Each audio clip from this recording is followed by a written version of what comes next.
এই যে পুরা হলং বাংলো জ্বলে শেষ।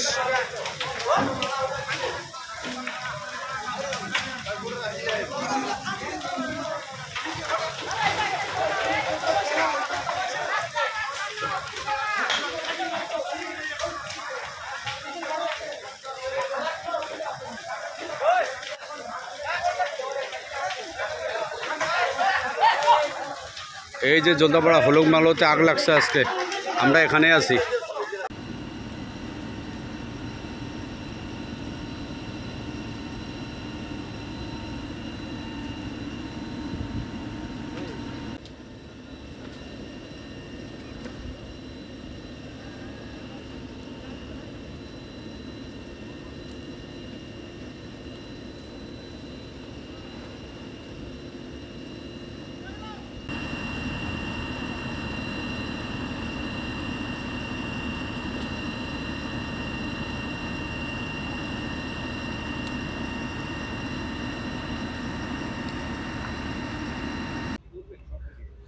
দেখুন, এই বিষয়টি তদন্তের প্রক্রিয়ার মধ্যে রয়েছে। যা কিছু হবে নিশ্চিতভাবে কেন্দ্রের শিক্ষা দপ্তরের পক্ষ থেকে এই বিষয় নিয়ে তারা যে বক্তব্য রাখবেন সেটাই মনে হয় মানুষের কাছে অনেক বেশি গ্রহণীয় হবে। শিক্ষামন্ত্রী তো বলেছেন, কেন্দ্রীয় শিক্ষামন্ত্রী আপাততভাবে দুটো জায়গায় মাত্র দেখা গেছে দুর্নীতি, কিন্তু যেহেতু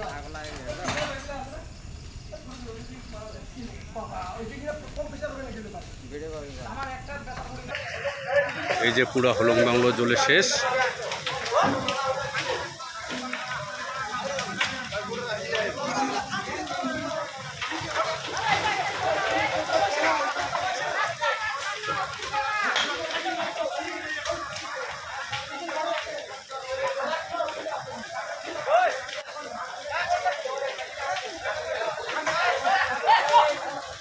এই যে জলদাপাড়া হলং বাংলোতে আগ লাগছে আজকে, আমরা এখানে আছি।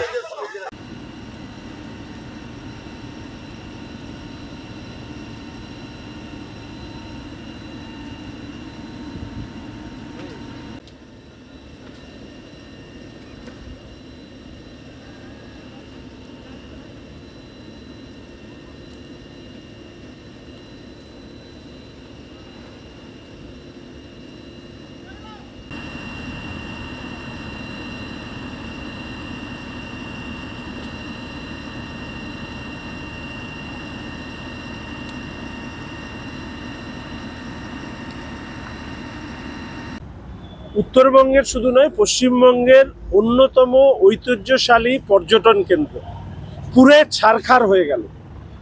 রাজ্যের একটি ঐতিহ্যশালী বাংলো যখন পুড়ছে, যে প্রশ্নগুলো মানুষের মনের মধ্যে উকি ঝুঁকি মারছে সেটা হচ্ছে যে এর রক্ষণাবেক্ষণের কোনো গাফিলতি ছিল কিনা।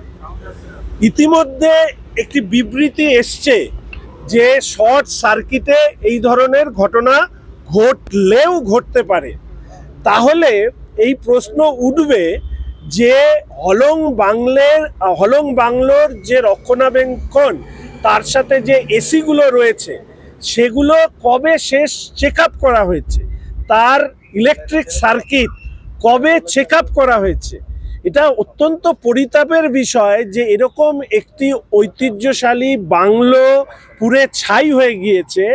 আমরা আশা রাখি যে রাজ্যের সরকার এক্ষেত্রে যথার্থ তদন্ত করে এর রক্ষণাবেক্ষণের বিষয়ে কি রাজ্যের সরকারের তরফ থেকে করা হয়েছে এটা যেন সঠিকভাবে মানুষের সামনে তুলে ধরা হয়। না হলে যে প্রশ্নটি উঠেছে যে এর সাথে কি কোনো অন্তর্ঘাত জড়িয়ে আছে, এর সাথে কি কারো কোনো বিশেষ বৈষয়িক ব্যাপার জড়িয়ে আছে।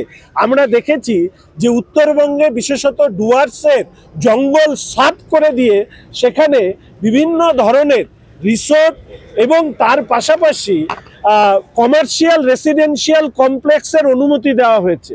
ফলে এর সাথে কোনো বাণিজ্যিক দিক জড়িয়ে আছে কিনা এই প্রশ্নগুলো কিন্তু মানুষের মনের থেকে উঠে আসছে। এর জবাব দেওয়ার দায়িত্ব রাজ্যের সরকারের। আমরা তদন্ত চাইছি, শুধু নয়, এই তদন্ত করে অবিলম্বে সেই রিপোর্ট জনসমক্ষে নিয়ে আসা দরকার। না হলে আজকে শুধু হলং নয়, রাজ্যের অন্যান্য ঐতিহ্যশালী যে সমস্ত স্মারক রয়েছে, বিল্ডিং রয়েছে, অন্যান্য কিছু রয়েছে, সেগুলোরও পরিণতি এর পরে হলং বাংলার মতন হবে না, এইটাও কিন্তু মানুষের মনের মধ্যে প্রশ্ন উঠছে। হলং বাংলো ফুটতে প্রায় সময় লেগেছে 2.5 থেকে 3.5 ঘন্টা, যেটা বলা হচ্ছে। তাহলে ওখানে যে ফায়ার যে অগ্নি নির্বাপক যন্ত্র যেটা ওখানে রয়েছে আদপে রয়েছে কিনা, থাকলে সেটা ওয়ার্কিং ফ্যাসিলিটিসে বা ওয়ার্কিং কন্ডিশনে ছিল কিনা, যদি এই ব্যাপারে রাজ্যের সরকারের কাছে কোনো তথ্য থাকে তাহলে নিশ্চিতভাবে এগুলোর যে রুটিন চেক আপ হওয়ার কথা, সেই তথ্য রাজ্যের সরকার কেন এখনো প্রকাশ্যে নিয়ে আসছে না। 2.5 ঘন্টা ধরে একটা হলং বাংলো জ্বলে খাক হয়ে গেল, অথচ তার সেফটি, সিকিউরিটি, তার রক্ষণাবেক্ষণ এই সম্পর্কে কোনো কথা না বলে এসি থেকে হয়েছে। আচ্ছা, এই সময়কালে যারা উত্তরবঙ্গে গিয়েছে, এখন উত্তরবঙ্গে ভয়ঙ্কর বৃষ্টি হচ্ছে, সেই বৃষ্টির মাঝখানে কারা এসি ব্যবহার করলো, কারা এসি চালালো, এই প্রশ্নগুলোও যেরকম রয়েছে। আর এই এসির যে সার্কিট লাইনগুলো আছে সেগুলোকে চেক আপ করা হয়েছে, এখানে অগ্নি নির্বাপক যে যন্ত্র আছে সেগুলো কবে পরীক্ষা করা হয়েছে, এই সমস্ত বিষয় তদন্তের আওতায় নিয়ে আসা উচিত। সাথে সাথে ওখানে যারা দায়িত্বে রয়েছেন তারা কি বলছেন, এই বিষয়গুলো নিশ্চিতভাবে রাজ্যের সরকারের পক্ষ থেকে আগামী দিনে মানুষের কাছে উত্তর দিতে হবে।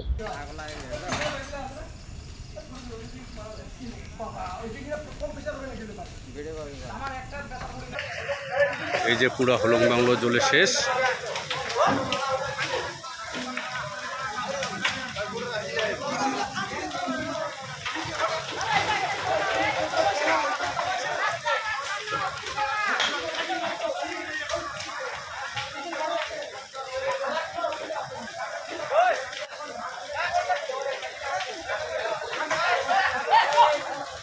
এই যে জলদাপাড়া হলং বাংলোতে আগ লাগছে আজকে, আমরা এখানে আছি।